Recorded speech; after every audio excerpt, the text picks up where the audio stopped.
Hello guys, Mrezi Maboto Gashira Mshongo change my secret and my confessions. I hope you are having a wonderful Monday. Motuza waka kuti pa weekend manga mchipinda neipi. Guys, kamusarega kunoona video ndichaisa it's either apa kana kuti apa nditi move mungonoona onyeya mo. Auntie makasimba here, please hide. Inini nyaya yangu ndikutsvaka rubatsiro nekunzwawo maonero evamwe. I'm a lady aged 24 ndogara kuHarare. Ndakanga ndakaroorwa nemurume wangu asi akazoparadzana. Kubva pandakatizira murume wangu, amai vake nasisi vake vaizandifarira hamene kuti nei. Murume wangu aiva graduate, ini ndakagumira form 4. Nditoriwo ne5 O levels asi hapana. So pandakatizira ndakasvikonogara pamba paamwene wangu. Ivo vaisagara ipapo vaiuya after every 2 weeks. Vaita 2 weeks kubasa, 2 weeks kumba. Saka pavaita off vaiuya kumba kwavo kwataigara nemurume wangu. Amwene ava vanoti vanosvikirwa, vanoita zvechivanhu, vanoputa bute, vaisandida mheno nei. Saka vaingoita macomplaints asina nebasa kumurume wangu nekunana vatete vachindinyaya nehama dzavo. Asi murume wangu panguva iyoyo aingoti siyana nazvo baby, tobva tangozvisiya. Murume wangu aive very supportive husband, handidi kunyepa, asi aiudzwa zvakashata mumusoro pangu achinzi mukadzi wako anopfeka zvinobata, mukadzi wako anonyepa etc. Asi ukabvunza kuti manyeperwa papa, vaiti ndazviona mumatare. So one day pana vamwe tete vaigara kumusha vakauya kumba, vakanzwa ndichitaurwa pafoni naamwene wangu nemwanasikana wavo vachiti August asviki, anenge aenda kumba kwavo. Tete ava vakatouya vakandiudza, asi handina kuzvitora serious. I never thought kuti vakanga vakandivenga to that extent of plotting kuti ndiende kumba kwedu. Vamwene vakatanga kuudza murume wangu kuti mukadzi wako nei asiri kuita mwana azvare, tanga taane 9 months taroorana, and ipapo shuwa mbereko yairamba. Ndakaendawo kune vamwe mother vanoshandira vakandinamatira vakati zvichaita. Murume wangu akange ave kudawo mwana. Nekuti kwakaita vamwene vangu nyaya iyi yakabva atoita serious nenyaya yemwana. Pamba pakanga pane mutauro, hama dzemurume dzakungobvunza kuti muchaita mwana rini, uri kuregere kuita mwana, iwe usingaendi kubasa uchiswera pamba. Mashoko aya aindirwadza zuva nezuva. Vandagara nemurume wangu pasi ndikamuti handei tinogara kwedu tibve pano apa. Zvisinei hana kuramba, takabva tikanolodya kwedu tega, kumba kwakasara kusina munhu. Takatooneka zvakanaka kuna mama. Ndakaenda futi kumadzimai vaya vakambondinamatira, vakandiudza kuti kuvengo kwamuri kuita uku inyaya yekuti vari kufunga kuti muri kupedza mari yemwana wavo achikuchengetai. The same day ndabva kuudzwa izvozvo, amwene vakafona manheru kumwanakomana wavo vachipopota kuti hatisi kuvachengeta. Vakataura zvakawanda vachiti ukutengera mukadzi wako hembe nefenicha pasina chatiri kugaina isusu, haadi kuzvara nekuda kwei. Vakataura zvakawanda asi takangosiyana nazvo. The following day ndakatora mari yaiva mumba ndikatumira vamwene wangu, murume wangu ndisina kumbomuudza. Ndakangoti mama, mari iyo imwai drink. Hapana kana message thank you yakauya. Vakangoita sevasina kuiona. Tiu ndafona vakati yasvika. Takanetsana nemurume wangu nenyaya yemari iyoyo. Tiu azonditi usabata mari dzangu. Mumba medu makangotanga kuita tunyaya twatwa kunetsa. Murume akungotsamwa, akunonoka kudzoka kumba, until one day akauya akatanga kupopotera nyaya yemwana. We argued to the extent yekuti akandirova ndikatokuvara. Ndakaudza tete sister murume, vakati shinga ndizvo zvinoita imba. Ndakashinga shuwa, asi kundirova had become his daily bread. Ndakaendawo kwandakafamba kumwe kusiri kwamadzimai vaya vaimbondinamatira. Ndikaudzwa kuti makatogarira dare, mukanzi muri kutobuda mumba imomo muri, muchatsvagirwa nyaya ichaita murambane nemurume wenyu, muri kusairirwa mhepo naamwene wenyu. Shuwa ndakatanga kufunga kuti kumashure kwese uku zvaisamboitika. Ndikabatikana zvikuru. Pasina kana 1 week murume akabva atondiramba, akati hauzvari, akatondiendesa kumba kwedu nekuda kwenyaya iyoyo chete. Ndaenda kumba kwedu 2 weeks later, I missed my period. Kwakuona kuti ndine nhumbu. Ndakaudza tete vaye, murume wangu akati haisi nhumbu yangu. Dai waida kundizvarira, waidi kuzvara pese apa pataigara. Ndakarwadzwa tete nemashoko aya. Kuudza mai vake vakataurawo the same, vakati hasi mwana wekuno tododa kuita maDNA for now, hatina chatinoda kunzwa nenyaya yenhumbu iyoyo. Kwese kwandaifamba ndaingoudzwa kuti murume wenyu akaita kuti akufuratirei naamwene wenyu. Now I'm 5 months pregnant. Munhu haasi kana kumbotaura neni, akatondibloka. ndiri kukumbirawo kana pane anoziva nen'anga inogona kugadzira nyaya yangu andipewo nhamba, nekuti ini imba yangu ndoida uye handina mumwe murume wandakambosangana naye. Ndoda murume wangu adzoke abviswe kudzimaidzwa kwakaitwa. I'm willing to go kuma-DNA, but murume wangu ndiri kumuda. It's hard kuchengeta mwana uri wega. Ndozviona pana mai vangu. So help me kutsvaka munhu anozvigona, ari powerful, ane mushonga yakasimba, abvise zvese zvakaitwa izvi. If you have other advice yekundipawo, please feel free, guys. Right. Thank you, Heidi, for writing this to us. Because when you come out to share your problems, unenge watotaurirawo, you're a voice of the voiceless. Vazhinji vanhu vari mumarriages akadai kuti vamwene vane upper hand. Number one, pane statement rataurwa ranzi, guys, tikutoshandira murima because hapana kutamba. Manzwa here kuti mama vati chii? Vati iwe uri kudya mari yemwana wangu, sei iwe uri kuchengetewa? Kuna namama ndokumbura kubvunza, imhosva here kuti kana munhu aroore abhadhara rent kumba, atenge chikafu kuitira kuti vanhu vadye, life iendere mberi? Ndoda kubvunza kuti kanti who is supposed to do this? Mukadzi ndiye anofanira kutenga magroceries achengeta murume here? Mukangondibhalansa ipapo zvatova right. Kana kuri kuti mukadzi ndiye aroora munhu, ndiye anobvisa pfuma, because ndofunga kuti kubvisa pfuma kuratidza kuti I am capable of taking care of my family.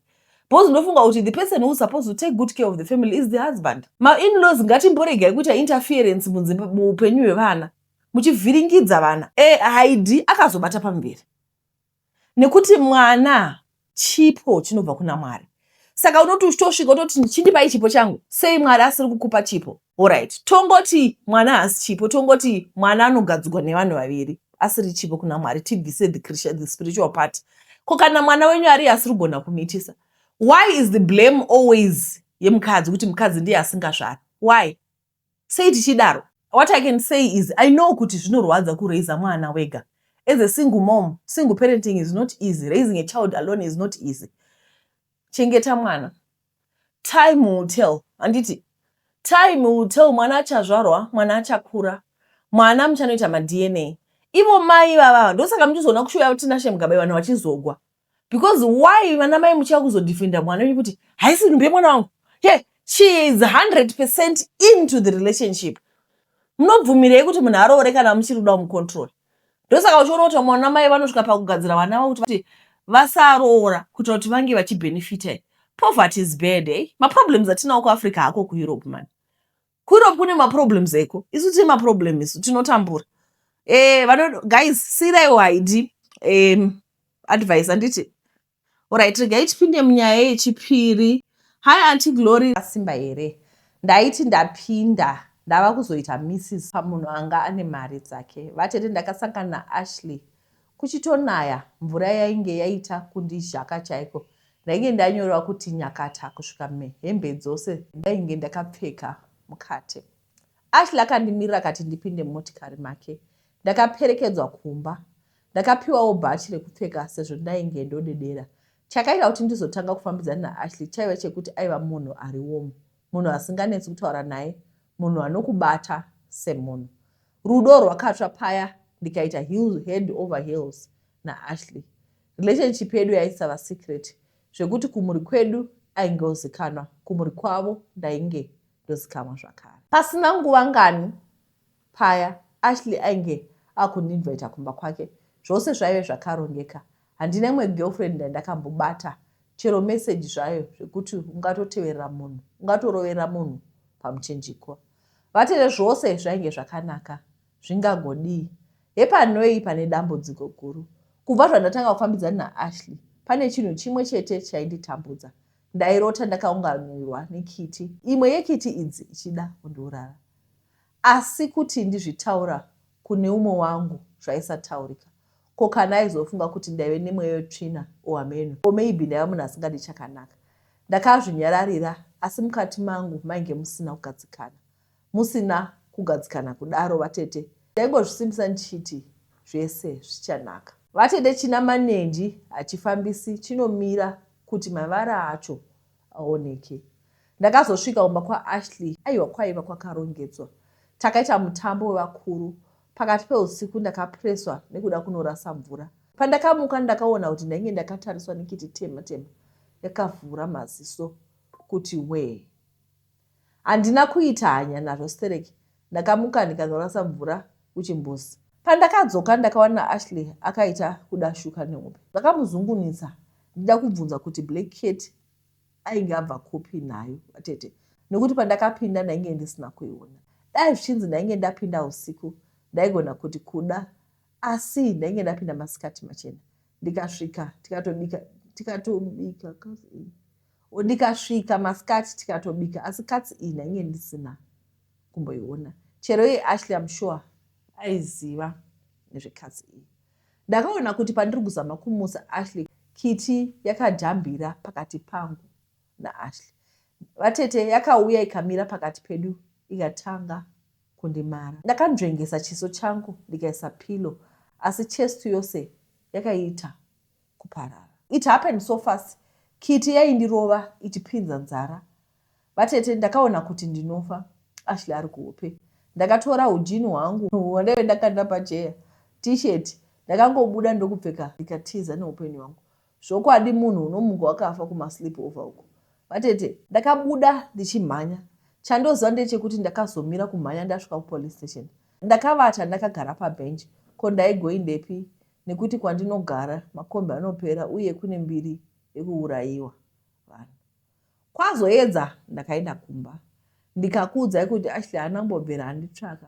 Saka ine hangu chandisiri kunzwa ndechekuti Ashley ane dhiri nekiti here, ndiye anosanduka kuita kiti. Ihope dzerudzi dzekuti munhu anovata kuita flat ipapo pamubhedha pane hondo yekiti nemunhu. It's not like kiti inochema zvisinganzwisisiki. Asi kuti ndikazosangana naye ndoda kumubvunza kuti chii chakaitika. Kubva musi uyu handidi kunzwa chinhu chinonzi sleep over. Vanoenda ngavaende havo, ini kwete. Ndakapotsa ndafa, ndakapotsa ndauraya nekuti ndikazvifunga nanhasi ndinomerera ndichizvibvunza kuti chii chaizama kuitika. Ndingadai ndiri the late so vatete, asi ndiri convinced kuti Ashley akaromba chete. Kiti iyi ndeyake, kiti iyi chikwambo chake, kiti iyi mudzimai wake, so inorwiswa wese anoda kusvika pedyo naye. Ko kumasleepover imbondibvudzai vabereki venyu vanenge vachiti muripika muchienda kunovata kudzimba dzavakomana. Isu kare taisada kubvunzwa kumira nomukomana pashi. Zvino ndoona kuti upenyu hwenyu hwakanaka fani munoda kubvunzwa kuenda kumasleepover navakomana. Zvino kwai modzipwa nekatsi. Zvinhu zvacho zvakaoma. Guys, tisati tapinda munyaya inotevera ndoda kungoti inini I'm here to remind you kuti Mother's Day iripo. Takawana venue, the venue is so beautiful. Venue yedu inokwana vanhu vakati wande. Saka ndikukumbira kuti if you are interested ku Mother's Day anditika handei vanhu vose ngatiuye first come first serve. Handiti izvezvi muna March toda kuti tibhadhare mari tigone kubata venue. Handitika saka ndikukuencourage ende kunenge kuchinakidza because takatsvaka maspika vane a background yekumedicine vari kuuya kuzotidzidzisa about women's health. It's going to be worth it. Kana kuri kuti muna namama venyu vari vuno imi muri diaspora, bhadharai vana mama tiende guys. Handiti bhadharai vana sisi venyu, bhadharai vana mama venyu. The theme is high tea. Handimoza zvezvo zvakapfekwa kwaiti zvezvo maheti zvizvi ndo zvatinge takapfeka guys. Ndikukuencourage handiti ngatibate nzvimbo dzedu kuitira kuti this is the only event that we have pagore nhaika. Handitika kuti tisangane timbofara timbojaiva and all. Veduweka imi kana musarega kana kubhadhara vana mama. Ndise basa renyu tinofara nechirongwa chenyu kwanhasi. Handina hangu nyaya yakareba asi nangoyawo pandakanzwa nyaya yamakamboriverenga yemurume akarumwa nesvosve pachidya akafa achiroyerwa plot rake. Zvakaitika kumba kwedu tete. Ndiri mudzimai ane 35 years ndinogara kuKaroi. Ndina sekuru vangu, munini wasekuru, baba vangu. Sekuru vaigara kunonzi kuKapfunde kuno kuHurungwe nemhuri yavo. Zvakaitika rimwe zuva sekuru vangu Love More vaibva kwamudzimu kwavainge vaendesa chibagwe kuGMB. Vainge vaine ngoro yemombe.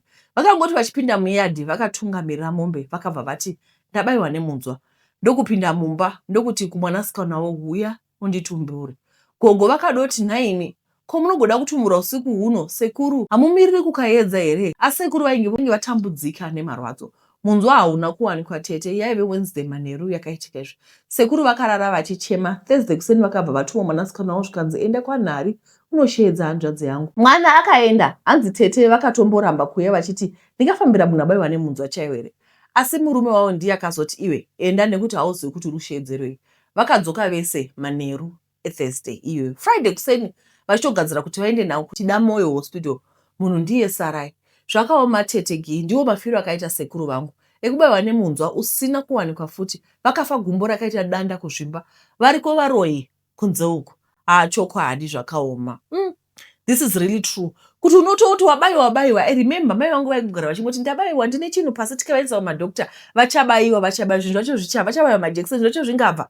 Unozoona kuti chivanhu ichi, but even though chiri chivanhu zvinotovaregere vari in pain. Tivaendesa kwadhokita. Imi asi kuti zvipere ende unochazoziva kuti ichi chitsinga ichi. Moziva kuti nyaya idzi dzinongotidzisa kuti tigare tiri vanhu vari pamabvi nekuti we don't know kuti tiri kurwa nani. Unoziva unoshorora malife yako uchimainda business rako usingazivi kuti pane vanhu panze apa who are seriously targeting you. Makadi tete ndiri mudzimai ane 35, nyaya yangu yakarebesa asi ndichaita zvidimbu kuti isakubohwai kuverenga. Mai vangu vakashayika ndiri grade 5. Baba ndokutiba kumusha kwamai vachiitiendesa kumusha kwavo uko kwatakanoona chitsvuku nekuti gogo vaiveko vaive stepmother vadhedhi. Tete hamuna chamangaona imi. Baba vedu kukura kwavo vanonzi vakatozokurawo kwabamukuru wavo vachitiza stepmom vavo ivavo, asi isu vakangonotisairira ikoko kana kuzouya kuzotiona. Ndakazoti ndava form 1 gogo vakanditi kana wava kuenda kuperiod undiudze. Yakazokwana nguva ndikavaudza vakandipa dhende vakati pfeka iri kana razara undipe kuno. Indaitofunga kuti ndio zvinofanirwa kuita ndikavapa. Vakagara naro 3 days ndokuzondidzosera vakati ndinochikanda mudziva risingaperi mvura. Kubva ipapo ndakatanga kuita 10 days dziri strong ndichiumburuka nejeko tete. Ndaita kucheneruka. Ndaitodzwa zviri nani kana ndarutsa. Gogo vaiditi handikwanisi kukamurira mazuva ako nokuti zvinoda mainya kubereka. Zvino ndaigova wanepi ivo vainge vakafa kare. Ndakazowanawo mukomana wangu aindida ndokutizira ndaane 19 years. Epanoipa kuti mwana. Tete ndakaita mimba 3 dzichibva nema3 months. Ndairwara kupodza kufa. Ndakazobatsirwa ndokuita mwana mukomana ava ne5 years. Ndakaenda kumusha murume ndokunondibvisira pfuma. Tabva ikoko ndopakatangira dambudziko. Ndakatanga kuvenga bonde zvekusvika pakuudza murume kuti tsvaka hako umwe anokupa. Tete murume akatanga kundinhuhwira zvokuti ndaimusema usingaiti. Takasvika pakurambana tete. Ndakambogara makore 3 ndokusanganazve neumwe ndokugarisana ndaane nhumbu akaenda kunondiroora and same problem yakadzoka futi. Ndakazosara ndozvara tarambana. Ndakaita umwe we3 zvikangoita sekudaro. In short, ndiri kuti I'm a single mom of 3 kids, 3 different fathers. Dambudziko rangu rinongouya ndabva kunoroorwa. Zvino nhaive hama, ndingagarawo nemurume asingazikanwa kumba kwedu here? Ndasvika pandaneta tete, iko zvino handichadi chinonzi marriage.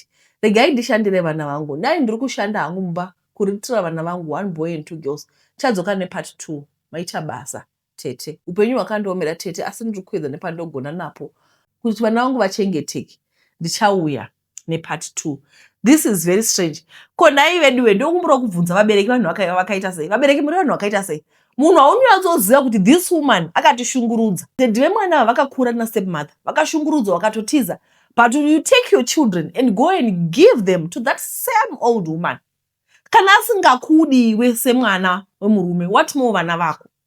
Guys, kwa musingadiwi vana venyu havadiwi. Munoziva izvozvo. Vana venyu havadiwi. Girls, to all young girls vari kuona panapa, I know kuti there are young girls who watch this. When you start your periods, don't give anyone your blood. That's your DNA. Wash it. Handitika, wash the pad or the cotton or whatever you are using. Uchirepe nenewspaper neunyazosunga kuti shwi unocherera mugomba kana kusina madhodhobhini. Usapa munhu, don't give anyone. Ndosaka muchiona chero kuti mapendi. Handi munoona kuti mapendi cheche harari panze. Vanhu vanototi kwavira ngatibvisei mapendi panze because vanhu vakaganga. Kana uchitwai murume anondinhuhwira. You see? Vari kutaura kuti inini I cannot even stay with a man. Saka murume kana akangozikanwa the moment yavanongomuintroduce akada kuroora vakutoita dambudziko havachamudi murume akuvanhuhwira. Vedweka panyika pane vanhu vakaoma chokwadi. I think she really needs help. Handizivi kuti what can you suggest kuna Haidi? Mangwanani anti nevese vari pano ndikutsvaka rubatsiro. Ndina sisi vangu mwana wabamukuru vangu musikana mukuru akaroorwa paimba yake yekutanga ndobva aita mwana wake wekutanga ndobva anesana nemurume akadzokera kumusha kwamai vake. Semunhu aishanda kumapurazi akabva asangana nemumwe murume but murume anga ane vana vake 2. Mukadzi wake anga akashaya aigara nevana vake. Vakadadana sisi vangu vakabva vatezera kune murume uya vakatanga kugara vese. Vakaita vana vekutanga musikana vakabva vaita umwe wechi2. Sisi vangu vakabva vatanga kuita zvekuhura kozi kutaura chokwadi handingati sisi vangu vanga vari honest. Sisi vangu zvese vaiwana vachipiwa because muraini mavo ndo vakatanga kutengerwa mastovhu, mafiriji, masola nemagasi. Zvadaro vakabva vatanga kuura vachinetsa, plus chechi yavainda vakabva vasangana nevamwe vakatanga vachiburisana muchechi vachiita zvisina basa. Murume akatanga akanyarara ndobva vambotiza pamba vakaenda mutauni kuKaroe. Vatatozonetsekana nekuda kwevana nekutanga asiya vana, tikavatsvaka vakadzoka pamba vakagara vese nemurume. Tikati pamwe munhu achachinja, but hazvina kuchinja.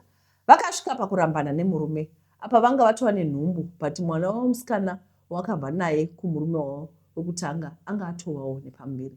Panga pasinganzwisisiki kuti ndepani. Then pakazikanwa leta but murume wacho akaramba. Mwana akatanga kugara pamba pastepfather, havana kumbotaura, vakangomugamuchira. Sisi nenyaya yekuti vanga vakuita chihure plus mimba yavo yechi3 yanga isiri yemurume ndobva vaseparate. Izvo zvogara kumatownship vakatakura vana vavo 3 plus wakabva naye kumurume wechi4. So far vakugara kumashopu. Musi uno ndakatozofonerwa nemurume wavo achiti mainini vana venyu vakauya vakatuka mudharakumba. Ndikati why? Zvikanzi handisi kuziva kuti chikonzero ndechei kuda kwei. Ndikati ndichavabvunza cause ini kutaura chokwadi pane madhezi andinombovafonera but ini semwana zvinenge zvichindirwadza zvichindiafecta cause iye mukuru kwandiri. Saka ndinenge ndichida kuprotecta vana. Zvino ivo havazvinzwisisi kuti zvinenge zvichienda nekupi. Saka kubva pandakaudzwa ini ndakashaya option yekuita cause mama vakatomboenda vachida kuti vanotaura naye but pavakaona kuti vauya akabhatiza because aiziva kuti vakamubata vachamurova. Mama ndokugara 4 days vakabuda vakadzokera. Musikana mudiki ndobva aenda kumba kwasisi vake pemwana wababa vake musikana mukuru. Ndobva asvika from nowhere, hanzi vakangonetsana ndobva adzoka kumba. Saka apa inini ndiri kutsvaga rubatsiro kuti vana ava ndingavatora sei kuvabvisa pana mai vacho kuti vanogara namama vangu nyangwe vari kumaruzevha because chandakuona vana vachaafectwa. Because ukaona mwana akusvika pakunotuka baba vake from nowhere zvinenge zvisina order. Saka ndakuvanzwira sisi cause since vana vachiri vadiki ndingavabetserawo sei because ina sisi hatitauri. Ukanzwa munhu akukomplaina kuti ndakuvatongera imba yavo but kunenge kusiri kutonga, kutsvaka kuti vana vakure mafamily akanaka. Ndo nhau inenge iripo. Ndikutsvaka rubatsiro ndingatora vana ava sei. Ndichazodzoka nenyaya yasisi vangu vaishungurudzwa nabhodhi vangu vamwe. Right. Heidi, thank you very much for being concerned for your children. Ko pane vanhu vanoshamisa. Mai ava vari kuita zvekupinda-pinda. Vachiita zvekupinda-pinda kudaro, woenda nevana kumagorosa. Unogara sei nevana kumagorosa? Mainini vari kutoti aiwa ini ndoda kutora vana kuitira kuti chii? Vana vanga vari safe. Nyaya ida kungoripotiwa kusocial welfare. Handizi kuti tine social welfare department redu richiri kushanda here kana kuti kumapurisa kune department resocial welfare. Vana vari kugariswa pamagorosa mai vachiita chifambi. Vana vanofanirwa kunotorwa. We need to protect children. I don't know how, but we have to be protecting vana all the times. Makadi anti-glory ndioteera channel yenyu. Ndatova netime, ndiri mukadzi ane 32 years, ndine mwana ane 13 years. Nyaya nhasi yakamira yakadai. Muna January ndaida kutsvagira mwana nzvimbo yeform 1. Ndikabva ndaenda parodhi ndichitsvaka lift, ndobva ndamirirwa navamwe baba vanga vane Nissan X-Trail yavo. Vakabva vandibvunza kwandiri kuenda. Ndikati paAspindale. Munoziva kana wapinda mota yemunhu, takatanga kuita nyaya vakandibvunza zvandinoita. Ndikati I'm into real estate. Vakaratidza kuva interested paya. Vakataura kuti vanoshandira United Nations kuNigeria. Vakatondiudza kuti vanoinvesta maproperties because ndiwo anokwanisa kuti ukaita problem unotengesa. Ndakatovaudza kuti pane imwe yandiri kutengesa itori on sale, muridzi akutodawo mari zvekukurumidza. Vakabvuma. Vakati chindipa nhamba dzako ndikuida ndingatotengesa imwe yavaiti vanayo because vaizviti vane mastand 7. Takatoexchange manumbers paya. Ndakabva ndati chindiburutsai nekuti ndaida kukwira kombi H2. Vakabva vati vakuenda kuHighfields vanogona kundisira padhuze. Ndikati zvakanaka ndozofambawo nyore. Tasvika pavaifanira kundiburitsa ndobva vati wasvika here? Ndikati pamandisvitsa panapa it's fine. Ndochipedzisa netsoka ndonotsvaka transport. Baba vaya vanga vatotapirirwa nini ndobva vati ndinokusiya pachikoro. Ndikati it's fine. Tasvika pachikoro paya ndazofona ndapiwa madirection nemota. Vabva vati are you taking long? Ndikati no. Ndobva vandimirira pachikoro paya. Neniwo ndakazokabira ndaifanira kuenda kusalon.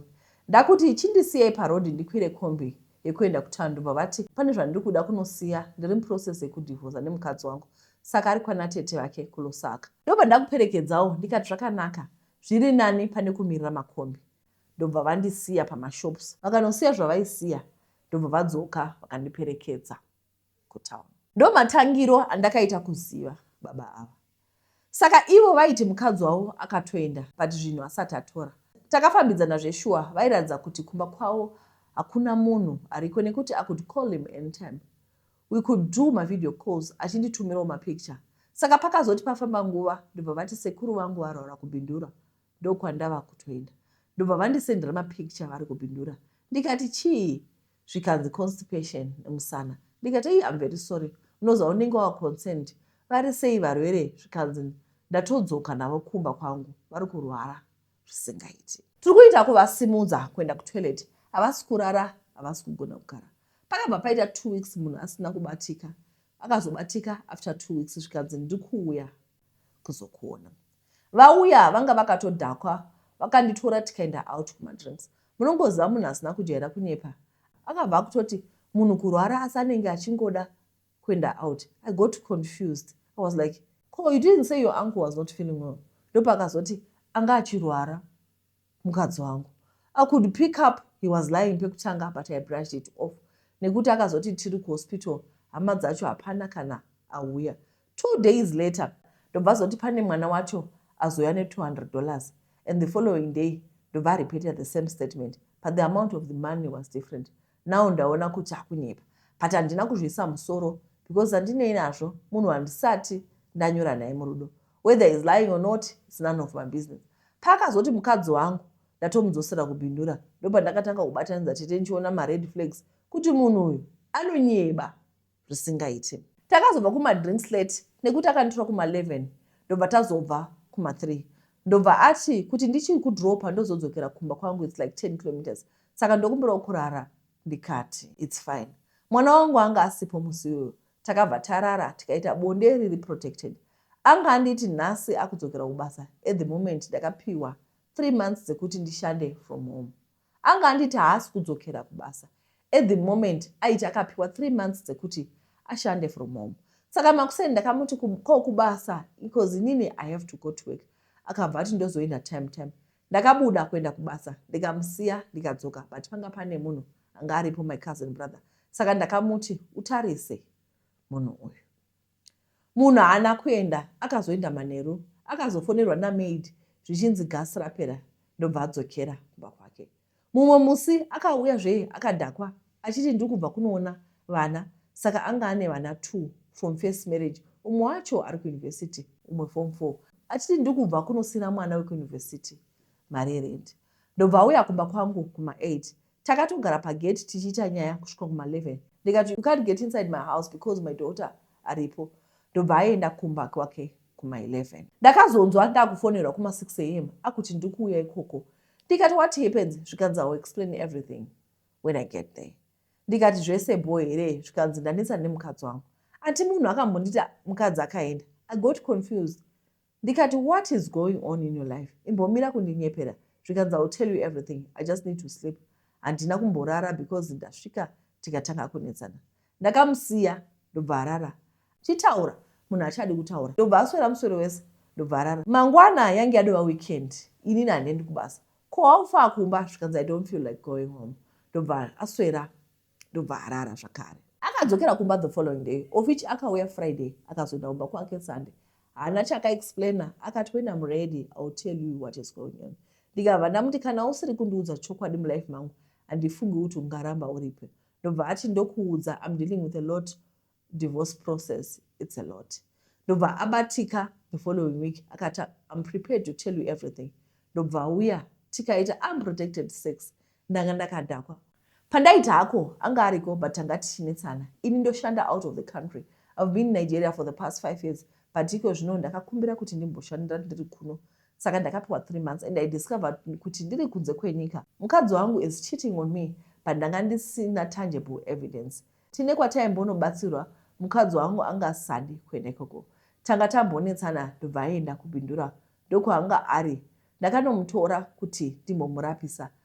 Kwandaiti kwatete kwaanga ari kuHighfields kushamwari yake, hatorina hama dzandoziva, ndongoziva masiblings ake chete. Saka ndakazoti ndabuda mumba zvekuti ndakasiya foni iri parekodhi, iri pachaja paside pesofa. Raikwanisa kugara iroro ega because anga asingagoni kufamba, ndaitomubatsira kuenda kutoilet. Saka pandakadzokera kumba ndaenda kuya kwandinobatsirwa, aitoplaya audio yekuya kwaange aenda kunobatsirwa. Akatoti ndikuda kutsvaka haranga yangu, achitaura nasekuru vake vanosvikirwa, achiti pane zvandisiri kunzwisisa kwaari. Akundichita ndobva vati uchazvibata. Saka hanzi ndadzokera kumba, pakusvika tora foni yangu haana kuziva kuti yanga ichirekodha. Kwakuchibata kuti mukadzi wangu uyu akuchita nemuimbi handichatauri zita rake. Saka nezuro ndakamurongedzesa mabhegi ake ndikati abude mumba mangu.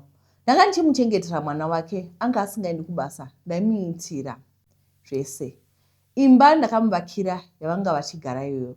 Mwana wake ndaimuendesa kuchikoro. Ndabva ndatomubvisa kuchikoro ndikati mwana ngachienda because mwana musikana handikwanisi kusara naye. Ndozondipomera kuti ndakaabvisa mwana. Saka apa enda zvachose chindiregererawo pakunyepa kwandakaita. Ndakabva ndamuregerera tete, munoziva unenge uchidawo a stable relationship. Ndikamuti it's fine, we can now move on sezvo wati mukadzi hakuchina zvachose.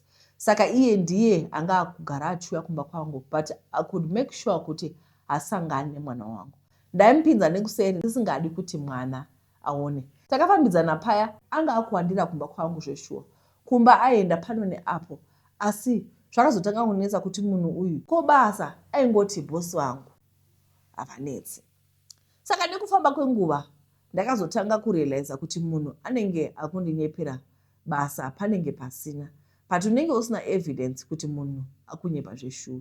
Ini aive nemadays aimbondinvita kuti uya kumba kwangu, so ndaisafila comfortable kupinda mumba mune zvinhu zvemumwe mukadzi. Saka mukadzi wake akazouya akatora zvinhu. I still remember it was on a Sunday. Akabva ati mukadzi wangu atora zvinhu, saka ndakuuya ikoko ndikati it's fine. Ndo musi wandamuintrodusa kumwana ndakuona kuti pane kafuture asisina munhu. Tabuda taenda kumadrinks, ini mukadzi ndanga ndisingamuzivi. Saka on that same Sunday ini ndinowira naSulu kubva kudhara, saka ndinoenda kumashows ake. Saka muimbi wekuchita nemukadzi aiimba naSulu musiwo. Taenda pamadrinks paya, ndikabva ndati pano pakundibhuwa ndikuda kuenda kushow. Takabva kushow iya, handina kuziva kuti akuda kushotesa muimbi wekuchita nemukadzi wake. Tasvika Sulu ari pakati pekuridza, ndobva munhu adisappear. Akabva azodzoka later on. Akatonditi ex-wife yangu is here. I'm surprised kuti auya kunosei. Anga achitorwara. Vandamuti ndeupi ndimbomuonawo, ndobva ndiratidza patete musiwo ndakatanga kuona red flags. Ndobva nditi handina mari, handina kutora mari kubank. Can you borrow me $100? Ndokudzosera titenge madrinks. Ndobva ndamupa, akabva uya nemadrinks. Pandobva pauya shamwari yangu anosinditengera madrinks, ndobva nditi nhasi I'm broke, nditengerewo kana 2. Ndati kuna uya ndipe mari yakachinjika. Munhu anga asina mari, angosara ne$50. Handina hangu kuda kumubvunza. But madrinks akatenga aita $10. Imwe mari yese anga asina. Ndikangoti hazvinei neni, ini mari yangu achazongondidzorera iri chii $100 yakakwana. Aida kushotesa muimbi uya, achishandisa inini handina chandakasiya. Sulu apedza wandofarira, ndikati handei. Inini I'm not a fan weakuridza uyu. Ndobva ati chimbomira. Ex-wife yake ndobva uya akamira kumberi kwedu akuweva nemuimbi kuratidza kuti vanodanana. Ipapo pakatanga kunoka a lot of things in my head, like this guy is using me, but I brushed it off. Atondibata paya akutamba neni, nditori mukadzi akanaka tete, anotochiviwa nevanhu vese. Ndobva taenda kumba, all the way aitaura nezvemukadzi wake. Ndikabva ndamuti dudu, let's take a break, umbohila, nekuti apa hapana nezverelationship, uchiri nemafeelings nemukadzi wako. Akati I'm okay. Ndobva ndaenda kumba kwake because kwanga kusina zvinhu zvemukadzi wake. Akatomusiya asina chinhu, akangosiyirwa TV nesingle bed yairara mwana, nekuti mwana akasiyirwa nekuti mukadzi kwaari kunogara asati ava stable. Saka ndaenda kumba kutorina maid, ndiye anochengeta mwana. Ndopandakatanga kuona kuti basa hakusina, nekuti aimbonditi ndikushanda online, yezvo munhu aiswera akavata hapana chiriko, only to realize later kuti shasha yainyepa. because kumashure kuye nyaya yestand iya ndamuti stand haufa because yaita $30,000 of which kana ichitotengeswa neprice chaiyo inenge ichiita 55,000 zvikanzi it's a lot of money, so I have to go through some processes. Zvekwanditete munhu haana mari, imba yandainzi kumadokore hakuna, mwana wandainzi ndakamutoresa license ndikamutengera mota hakuna kana mota iriko, munhu aida kundibhilivhisa. So pese pataiita unprotected sex, first time ndaenda kumba kwake ndakaenda for a weekend and then ndikabva ndakuvara. Ndobva ndaenda kumba kwake Friday, then the following week ndikamuti ndapiwa sick leave, I'll be here. Ndobva ndakatanga kuona zvese kuti munhu atori nefinancial crisis. Mwana wake akazofonera musikana ndobva ati pane kwandoda tende saka muri kudiwa ikoko, ndobva aenda. Akazofonera akuuya kuti mwana ngaenda kumupostori kunobatsirwa. Tete mukore uno watavaka mwana mudiki akutoziva zvekufamba kumapostori ane 19 years. Isu taisazviziva, takatanga kufamba tatuwa kumamarriage nekuda kwaana vamwene. Ndabva ndati regai tione kuti life yemunhu uyu yakamira sei. Saka pax-ray yaambofamba nayo akandinyepera kuti mota iriko. Takazoona mapepa emota akatoitengesa akabva atenga iyi. Imwe yanga yasara akashandisa kutenga magroceries kuti atumire vana from the first marriage neimwe mari yakandipa. Basa hakusisina contract yakaexpire, haana kukwanisa kurenew contract. Ndopakatanga nyaya hombe ipapo. Ndakazovhura bhegi ndikaona mune mapiritsi vatete. Pane chizita changa chakanyorwa. Ndikatora mapiritsi picture ndikaenda paGoogle kunobvunza. Ndikazwa mudumbu, ndikagurwa majoints kupera simba kuona kuti mai ARV. Ndobva ndamubvunza kuti iwe are you HIV positive? Because kumashure tisati tatanga kuti unprotected sex. Ndanga ndatomboti let's get tested shasha ikazvibrusha off. Pandakaona mapiritsi ndakazoti shasha yairamba kutestwa nekuti yaiva positive. Akabva aramba. Ndikatusati nyepere ndaona mapiritsi. Ndobva asenda PDF ranga rine last contract yekuNigeria. Ndobva ati kubasa kwedu hatitobvumidzi kuenda kana munhu ari HIV positive. Ndikati but yakaexpire ka contract iyi. Ndobva ati ndikurenewa very soon. Ndakakumbira kushandira pamba. Ndikati but you are always sleeping. Handisati ndambokuona uri palaptop pako. Unoziva kuti imhosva here ndinokusungisa, saka itondiudza chokwadi. Haana kuzopindura kana kutaura chokwadi tete nemarwadziro azvo. Ndopandakamuudza kuti ndiri kuenda kunotestwa, and ndanga ndabva kutestwa 2 weeks before ndikaonekwa ndiri HIV negative, ende ndakabatira pamberi. BP yangu yagara yakakwira. Ndobva ndaenda kuchipatara, vakabva vati ndiite pregnancy test, ikawanikwa iri positive. Ndopa akazotaura chokwadi kuti I'm HIV positive. Ndakapindwa nechando. Ndikamuti wakatanga kurora rini? Akati end of January. Ndopa ndakazvibata. Ndakucalculator, I'm not safe. Akatondipa chirwere munhu uyu. Nekuti viral load yake nenguva yakataura kuti akatanga kumwa mapiritsi haisati yava low. Zvekuti haakwanisi, zvekuti akakwanisa kunditapurira. Tete ndakapererwa. Kuti makadini kundiudza when the relationship was still new. You could have told me.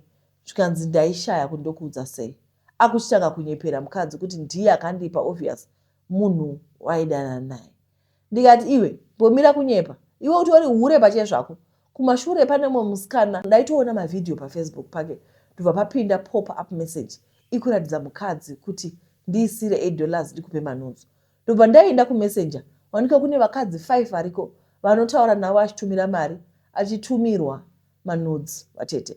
Saka zvaizogumira ipapo here kuti mataura paFacebook, maexchanger manumbers, matumirana manhunzi. Saka munhu agara adori hure hake rekuti ndiwo hunhu hwake hwekutsvaka vanhu ovata navo.